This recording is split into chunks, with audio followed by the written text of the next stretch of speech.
ನಮಸ್ಕಾರ ಎಲ್ಲರಿಗೂ, welcome back to my vlogs. ಇವತ್ತಿನ ವಿಡಿಯೋದಲ್ಲಿ ಬೆಳಗಿನ ತಿಂಡಿಗೆ ರುಚಿಕರವಾದ ಮೆಂತೆ ಪಲಾವ್ ಮತ್ತು ಟೊಮೆಟೊ ರೈಸನ್ನು ಹೇಗೆ ಮಾಡೋದು ಅಂತ ನೋಡೋಣ ಬನ್ನಿ. ಮೆಂತೆ ಸೊಪ್ಪು ಅಂದರೆ ಎಲ್ಲರೂ ಕಹಿ ಅಂತ ತಿನ್ನಕ್ಕೆ ಹೋಗಲ್ಲ. ಮೆಂತೆ ಸೊಪ್ಪು ಆರೋಗ್ಯಕ್ಕೆ ತುಂಬ ಒಳ್ಳೆಯದು. ಶುಗರ್ ಪೇಷಂಟ್ಸ್ಗಂತೂ ಡಾಕ್ಟರ್ ಸಜೆಸ್ಟ್ ಮಾಡ್ತಾರೆ ಮೆಂತೆ ಸೊಪ್ಪನ್ನು ತಗೊಳ್ಳೋದಕ್ಕೆ. ಚಿಕ್ಕ ಮಕ್ಕಳು ಮೆಂತೆ ಸೊಪ್ಪು ಕಹಿ ಅಂತ ತಿನ್ನಕ್ಕೆ ಹೋಗಲ್ಲ. ನಾವು ಈ ರೀತಿ ಅವ್ರಿಗೆ ರೈಸ್ ಐಟಮ್ಸಲ್ಲಿ ಮೆಂತೆ ಸೊಪ್ಪನ್ನು ಹಾಕಿ ಮೆಂತೆ ಪಲಾವ್ ಅಥವಾ ಮೆಂತೆ ಬಾತ್ ಮಾಡಿಕೊಟ್ರೆ ಅವರು ಸಹ ಇಷ್ಟಪಟ್ಟು ತಿಂತಾರೆ. ಮೆಂತೆ ಪಲಾವ್ನ ಮಾಡೋದಕ್ಕೆ ಮೊದಲಿಗೆ ಮಿಕ್ಸಿ ಜಾರ್ ತೊಗೊಂಡು ನಾನು ಇಲ್ಲಿ ಒಂದು 1/4 ಚಿಪ್ಪಷ್ಟು ಹಸಿ ಕೊಬ್ಬರಿ ಹಾಕ್ಕೊಂಡಿದ್ದೀನಿ. ಕೊಬ್ಬರಿ ಹಾಕೋದ್ರಿಂದ ಟೇಸ್ಟ್ ತುಂಬ ರುಚಿಯಾಗಿರುತ್ತೆ. ಮತ್ತು 2 ಟೊಮ್ಯಾಟೊ ಹಾಕ್ಕೊಂಡಿದ್ದೀನಿ, ಚಿಕ್ಕದು. ತಪ್ಪದಾದರೆ 1 ಟೊಮ್ಯಾಟೊ ಬಳಸ್ಕೋಬೋದು.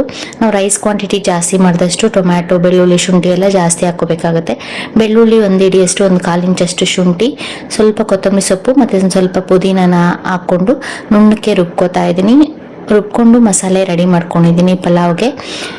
ಅದಕ್ಕೆ ನಾವು ಬೇಕು ಅಂದರೆ ಚಕ್ಕೆ ಲವಂಗನೂ ಸಹ ಹಾಕ್ಕೊಂಡು ರುಬ್ಕೋಬೋದು. ನಾನಿಲ್ಲಿ ಯಾವುದೇ ರೀತಿ ಧನಿಯಾ ಪೌಡರ್ ಏನು ಬಳಸ್ತಾ ಇಲ್ಲ. ಮೆಂತ್ಯ ಸೊಪ್ಪನ್ನ 1-2 ಸರಿ ವಾಶ್ ಮಾಡಿಕೊಂಡು ನಾನಿಲ್ಲಿ ಕಟ್ ಮಾಡ್ಕೊತಾ ಇದ್ದೀನಿ. ಒಗ್ಗರಣೆಗೆ ಈರುಳ್ಳಿ ಕಟ್ ಮಾಡಿ ಇಟ್ಕೊಂಡಿದ್ದೀನಿ. ಮೆಂತ್ಯ ಸೊಪ್ಪನ್ನ ಈ ರೀತಿ ಸಣ್ಣದಾಗಾದರೂ ಕಟ್ ಮಾಡ್ಕೋಬೋದು. ಇಲ್ಲಾಂದರೆ ಬರೀ ಎಲೆ ಬಿಡಿಸಿ ಇಟ್ಕೊಂಡಿದ್ರೆ ಎಲೆ ಸಮೇತ ಹಾಗೇನೂ ಸಹ ಹಾಕ್ಕೋಬೋದು.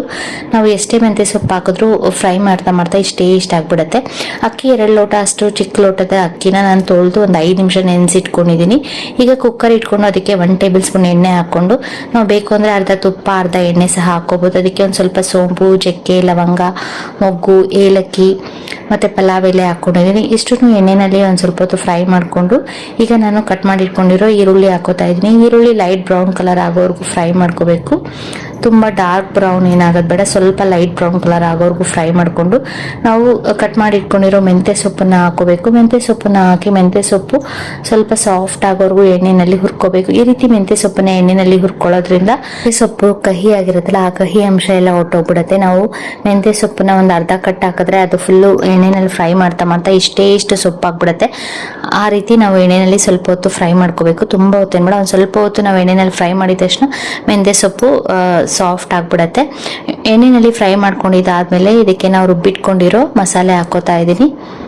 ನಾವು ಇದಕ್ಕೆ ನಾನಿಲ್ಲಿ ಖಾರದ ಪುಡಿ ಬಳಸ್ಕೊತಾ ಇದ್ದೀನಿ. ನಾವು ಬೇಕು ಅಂದರೆ ಹಸಿಮೆಣ್ಸಿನ್ಕಾಯಿನ ಹಾಕ್ಕೊಂಡು ರುಬ್ಕೋಬೋದು. ರುಬ್ಕೊಳ್ಳುವಾಗ ಈಗ ನಾವು ರುಬ್ಬಿಟ್ಕೊಂಡಿರೋ ಮಸಾಲೆ ಹಾಕ್ಕೊಂಡು ಇದನ್ನು ಒಂದು ಸ್ವಲ್ಪ ಹೊತ್ತು ಎಣ್ಣೆಯಲ್ಲಿ ಈ ರೀತಿ ಮೆಂತ್ಯ ಸೊಪ್ಪಿನ ಜೊತೆ ಮಿಕ್ಸ್ ಮಾಡಿ ಹುರ್ಕೋತಾ ಇದ್ದೀನಿ. ಒಂದು ಸ್ವಲ್ಪ ಹಸಿ ವಾಸನೆ ಹೋಗೋವರೆಗೂ ಹುರ್ಕೋಬೇಕು. ಮೆಂತ್ಯ ಪಲಾವ್ ಮಾಡ್ಕೊಳ್ಳೋದಕ್ಕೆ ನಾವು ಬೇಕು ಅಂದರೆ ಬಟಾಣಿ ಇದ್ರೆ ಹಸಿ ಬಟಾಣಿ ಕೂಡ ಹಾಕೋಬೋದು. ಟೇಸ್ಟ್ ತುಂಬ ರುಚಿಯಾಗಿರುತ್ತೆ. ಅಥವಾ ಒಂದು ಬಟಾಣಿನ ನೆನೆಸ್ಬಿಟ್ಟು ಬಟಾಣಿ ಹಾಕ್ಕೊಳ್ಳೋದ್ರಿಂದ ಮೆಂತ್ಯ ಪಲಾವ್ ಜೊತೆ ತಿನ್ನಬೇಕಾದ್ರೆ ಬಟಾಣಿ ಸಿಗ್ತಾ ಇದ್ರೆ ಅದು ಸಹ ಟೇಸ್ಟ್ ತುಂಬ ರುಚಿಯಾಗಿರುತ್ತೆ. ಈಗ ನಾನು ಖಾರಕ್ಕೆ ಅಂತ ನಾನಿಲ್ಲಿ 1.5 ಸ್ಪೂನಷ್ಟು ಖಾರದ ಪುಡಿ ಹಾಕ್ಕೊಂಡು ಒಂದು ಸ್ವಲ್ಪ ಗರಂ ಮಸಾಲ ಹಾಕೋತಾ ಇದ್ದೀನಿ. 1 ಸ್ಪೂನಷ್ಟು ಗರಂ ಮಸಾಲ ಹಾಕ್ಕೊಂಡಿದ್ದೀನಿ ಚಿಕ್ಕದಾಗಿ. ಖಾರದ ಪುಡಿ ಮತ್ತು ಗರಂ ಮಸಾಲ ಹಾಕಿ ಮಿಕ್ಸ್ ಮಾಡಿಕೊಂಡು ಇದಕ್ಕೆ ಒಂದು ಚಿಟಿಕೆಯಷ್ಟು ಅರಿಶಿನ ಪುಡಿ ಹಾಕೋತಾ ಇದ್ದೀನಿ.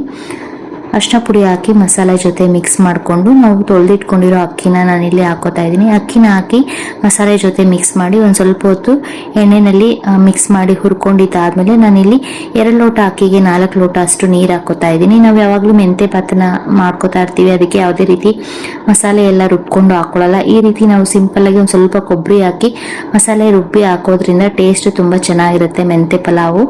ಅಕ್ಕಿನ ಈ ರೀತಿ ಮಿಕ್ಸ್ ಮಾಡಿಕೊಂಡು ಮಸಾಲೆ ಜೊತೆ 1-2 ಸೆಕೆಂಡ್ ಈ ರೀತಿ ಹುರ್ಕೊಂಡಿದ್ದಾದ್ಮೇಲೆ ನಾನು ಇದಕ್ಕೆ ರುಚಿಗೆ ತಕ್ಕಷ್ಟು ಉಪ್ಪು ಹಾಕೋತಾ ಇದ್ದೀನಿ. ಉಪ್ಪು ಹಾಕಿ ನೀರು ಹಾಕಿ ನಾವು 1-2 ವಿಶಿಲ್ ಅಥವಾ 1 ವಿಶಿಲ್ ಕೂಗಿಸ್ಕೊಂಡ್ರೆ ಮೆಂತೆ ಪಲಾವ್ ರೆಡಿ ಆಗುತ್ತೆ. ಬೆಳಗಿನ ತಿಂಡಿಗೆ, ಲಂಚ್ ಬಾಕ್ಸ್ಗೆಲ್ಲ ಟೇಸ್ಟಿಯಾಗಿರುತ್ತೆ. ಇದಕ್ಕೆ ಲಾಸ್ಟಲ್ಲಿ ನಾವು ಬೇಕು ಅಂದರೆ ಒಂದು ಸ್ವಲ್ಪ ನಿಂಬೆಹಣ್ಣು ರಸ ಕೂಡ ಹಾಕೋಬೋದು. ಅಕ್ಕಿಗೆ ನೀರು ಹಾಕಿ ಒಂದ್ಸರಿ ಮಿಕ್ಸ್ ಮಾಡಿಕೊಂಡು ಕುಕ್ಕರ್ ಕ್ಯಾಪ್ ಹಾಕಿ ಕೂಗಿಸ್ಕೊಂಡ್ರೆ ಮೆಂತೆ ಪಲಾವ್ ರೆಡಿ ಆಗುತ್ತೆ. ಲಾಸ್ಟಲ್ಲಿ ನಾವು ರೈಸ್ಗೆ ಬೇಕು ಅಂದರೆ ಒಂದು ಸ್ವಲ್ಪ ತುಪ್ಪನೂ ಸಹ ಸೇರಿಸ್ಕೊಂಡು ಮಿಕ್ಸ್ ಮಾಡಿಕೊಂಡು ತಿನ್ಬೋದು. ಸಖತ್ ಟೇಸ್ಟಿಯಾಗಿರುತ್ತೆ, ತುಂಬ ರುಚಿಯಾಗಿರುತ್ತೆ ಮೆಂತೆ ಪಲಾವು. ಬೆಳಗಿನ ತಿಂಡಿಗೆ, ಲಂಚ್ ಬಾಕ್ಸ್ಗೆ ಎಲ್ಲರೂ ಇಷ್ಟಪಟ್ಟು ತಿಂತಾರೆ. ರುಚಿಕರವಾದ ಮೆಂತೆ ಪಲಾವ್ ರೆಡಿಯಾಗಿದೆ. ಬೆಳಗಿನ ತಿಂಡಿಗೆ, ಲಂಚ್ ಬಾಕ್ಸ್ಗೆ ನಾವು ಟೊಮೆಟೊ ಬಾತನ್ನ ಮಾಡ್ತಾ ಇರ್ತೀವಿ. ಈ ರೀತಿ ಒಂದ್ಸರಿ ಟೊಮೆಟೊ ರೈಸ್ನ ಮಾಡ್ಕೊಂಡು ನೋಡಿ, ತುಂಬ ಟೇಸ್ಟ್ ರುಚಿಯಾಗಿರುತ್ತೆ.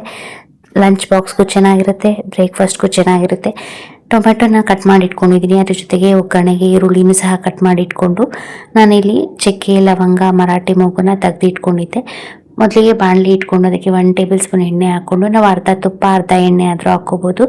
ಅದಕ್ಕೆ ನಾವು ತೊಗೊಂಡಿರೋ ಚಕ್ಕೆ, ಲವಂಗ, 1-2 ಏಲಕ್ಕಿ, ಪಲಾವ್ ಎಲೆ, ಒಂದು ಸ್ವಲ್ಪ ಸೋಂಪನ್ನ ಹಾಕಿ ಎಣ್ಣೆಯಲ್ಲಿ ಹುರ್ಕೋತಾ ಇದ್ದೀನಿ. ಇದ್ರ ಜೊತೆಗೆ ನಾನಿಲ್ಲಿ ಒಂದು ಸ್ವಲ್ಪ ದ್ರಾಕ್ಷಿ ಗೋಡಂಬಿನೂ ಹಾಕೋತಾ ಇದ್ದೀನಿ. ದ್ರಾಕ್ಷಿ ಗೋಡಂಬಿ ಆಪ್ಷನಲ್ಲು, ನೀವು ಬೇಕಾದರೆ ಹಾಕೋಬೋದು. ಹಾಗೆಯೇ ಟೊಮೆಟೊ ರೈಸ್ನ ಮಾಡ್ಕೋಬೋದು. ದ್ರಾಕ್ಷಿ ಗೋಡಂಬಿನ ಒಂದು ಸ್ವಲ್ಪ ಎಣ್ಣೆಯಲ್ಲಿ ಫ್ರೈ ಮಾಡ್ಕೊಂಡಿದ್ದಾದ್ಮೇಲೆ ಕಟ್ ಮಾಡಿ ಇಟ್ಕೊಂಡಿರೋ ಈರುಳ್ಳಿ ಹಾಕಿ, ಈರುಳ್ಳಿ ಲೈಟ್ ಬ್ರೌನ್ ಕಲರ್ ಆಗೋವರೆಗೂ ಹುರ್ಕೋಬೇಕು.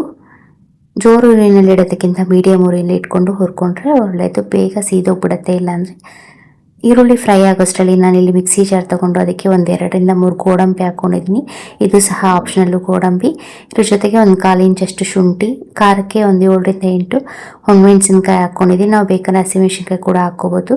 ಜೊತೆಗೆ ನಾನಿಲ್ಲಿ ಒಂದು ಸ್ವಲ್ಪ ಚಕ್ಕೆ ಲವಂಗ, 1 ಸ್ಪೂನಷ್ಟು ಧನಿಯಾ ಕಾಳು, 1 ಹಿಡಿಯಷ್ಟು ಬೆಳ್ಳುಳ್ಳಿ ಹಾಕೊಂಡಿದ್ದೀನಿ. ಇಷ್ಟನ್ನು ನುಣ್ಣಕ್ಕೆ ಮೊದಲಿಗೆ ಪೌಡ್ರ್ ಮಾಡಿಕೊಂಡು ಅದಕ್ಕೆ ಒಂದು ಸ್ವಲ್ಪ ನೀರು ಹಾಕಿ ನುಣ್ಣಕ್ಕೆ ಪೇಸ್ಟ್ ಮಾಡಿಕೊಂಡು ರೆಡಿ ಮಾಡಿ ಇಟ್ಕೊಂಡಿದ್ದೀನಿ. ಈರುಳ್ಳಿ ಫ್ರೈ ಆದಮೇಲೆ ನಾನಿಲ್ಲಿ ಟೊಮೆಟೊ ಹಾಕ್ಕೋತಾ ಇದ್ದೀನಿ. ಟೊಮೆಟೊನ ಸಣ್ಣಕ್ಕೆ ಕಟ್ ಮಾಡ್ಕೊಳ್ಳೋದ್ರಿಂದ ಬೇಗ ಫ್ರೈ ಮಾಡ್ಕೋಬೋದು, ಇಲ್ಲಾಂದರೆ ಸ್ವಲ್ಪ ಟೈಮ್ ತೊಗೊಳುತ್ತೆ. ನಾವು ಟೊಮೆಟೊನ ಹಾಕ್ಕೊಂಡಿದ್ದಾದ್ಮೇಲೆ ಸ್ವಲ್ಪ ಉಪ್ಪು ಹಾಕೋದ್ರಿಂದ ಟೊಮೆಟೊ ಬೇಗ ಸಾಫ್ಟ್ ಆಗುತ್ತೆ. ಉಪ್ಪು ಹಾಕಿ ಮಿಕ್ಸ್ ಮಾಡಿಕೊಂಡು ಟೊಮೆಟೊ ಸಾಫ್ಟ್ ಆಗೋವರೆಗೂ ಒಂದು ಸ್ವಲ್ಪ ಹೊತ್ತು ಎಣ್ಣೆಯಲ್ಲಿ ಹುರ್ಕೋಬೇಕು. ಟೊಮೆಟೊ ಸಾಫ್ಟ್ ಆದಮೇಲೆ ನಾವು ರುಬ್ಬಿಟ್ಕೊಂಡಿರೋ ಪೇಸ್ಟನ್ನು ಹಾಕಿ ಅದು ಹಸಿ ವಾಸನೆ ಹೋಗೋವರೆಗೂ ಎಣ್ಣೆಯಲ್ಲಿ ಮಿಕ್ಸ್ ಮಾಡಿಕೊಂಡು ಒಂದು ಸ್ವಲ್ಪ ಹೊತ್ತು ಹುರ್ಕೋಬೇಕು. ನಾನು ಇದಕ್ಕೆ ಯಾವುದೇ ರೀತಿ ಗರಂ ಮಸಾಲ ಆಗಲಿ ಅಥವಾ ಬಿರಿಯಾನಿ ಪೌಡರ್ ಆಗಲಿ ಏನೂ ಹಾಕೋತಾ ಇಲ್ಲ. ನಾವು ಆಲ್ರೆಡಿ ಧನಿಯಾ ಕಾಳನ್ನು ಹಾಕಿ ಅದನ್ನು ಪೇಸ್ಟ್ ಮಾಡಿ ಹಾಕೋದ್ರಿಂದ ಆ ಟೇಸ್ಟು ತುಂಬ ಚೆನ್ನಾಗಿರುತ್ತೆ.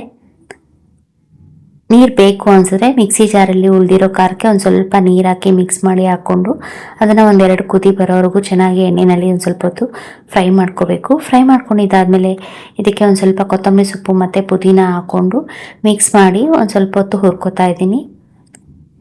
ಹುರ್ಕೊಂಡ್ರೆ ಟೊಮೆಟೊ ರೈಸ್ಗೆ ಟೊಮೆಟೊ ಗೊಜ್ಜು ರೆಡಿ ಆಗುತ್ತೆ. ನಾವು ರೆಡಿ ಮಾಡಿ ಇಟ್ಕೊಂಡಿರೋ ಅನ್ನನ ಮಿಕ್ಸ್ ಮಾಡಿಕೊಂಡ್ರೆ ಟೊಮೆಟೊ ರೈಸು ರೆಡಿ ಆಗುತ್ತೆ. ಬೆಳಗಿನ ತಿಂಡಿಗೆ, ಲಂಚ್ ಬಾಕ್ಸ್ಗೆಲ್ಲ ಸಖತ್ ಟೇಸ್ಟಿಯಾಗಿರುತ್ತೆ.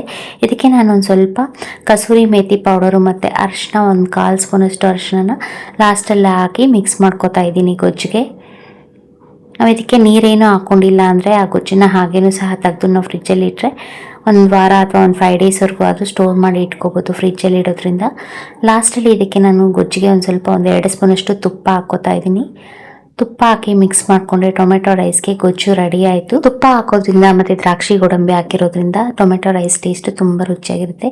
ಈಗ ನಾವು ರೆಡಿ ಮಾಡಿ ಇಟ್ಕೊಂಡಿರೋ ಅನ್ನನ ಹಾಕಿ ಮಿಕ್ಸ್ ಮಾಡಿಕೊಂಡ್ರೆ ಟೊಮೆಟೊ ರೈಸು ರೆಡಿ ಆಗುತ್ತೆ. ಈ ವಿಡಿಯೋ ನಿಮ್ಗೆ ಇಷ್ಟ ಆದರೆ ಲೈಕ್ ಮಾಡಿ, ಶೇರ್ ಮಾಡಿ, ಕಮೆಂಟ್ ಮಾಡಿ, ಫಾಲೋ ಮಾಡಿ friends. Thank you. Tomato rice ಬಿಸಿ ಬಿಸಿಯಾಗಿ ಬೆಳಗಿನ ತಿಂಡಿಗೆ, ಲಂಚ್ ಬಾಕ್ಸ್ಗೆ ರೆಡಿ ಆಯಿತು.